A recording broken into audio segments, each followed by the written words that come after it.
Do you want your AI images to go from this to this with skin that actually looks real? Because most AI tools still give you that weird plastic-looking skin, and honestly, it just ruins the entire image. So in this video, I'm going to show you a simple way to fix that problem. For this, I'll be using a platform. I'll show you what it is in just a moment. But first, let's see how it works. So once you're inside, head over to the image section, and here I'm selecting the Nano Banana Pro model. This one gives the best results for realistic skin. Now watch this. I'm going to type a super basic prompt. Woman close-up portrait looking at camera, passport photo, natural light. That's it. And you already know, this is not enough to get realistic skin. Normally, you'd have to write a long, detailed prompt, but instead of doing that, I just click on this enhance button, and instantly, it upgrades the entire prompt for me. Now I hit generate, give it a second, and here's the result. Just look at the skin. You can actually see the texture. Let me zoom in a bit. And even when you zoom in, the details still hold up. It looks natural, not fake, and it's really hard to tell that this is AI generated. Now let's try another one. I'll type man face close-up, realistic photo, do the same process, click enhance, set the aspect ratio to 16:9,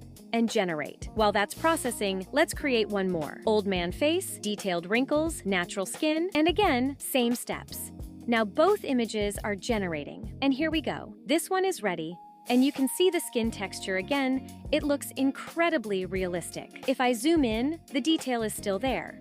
And now, the second image is also ready. Look at the wrinkles, the texture, everything looks so natural, and even after zooming in, the quality stays consistent. So that's how you can create realistic AI images without writing heavy prompts. And the platform I used for this is Luminex.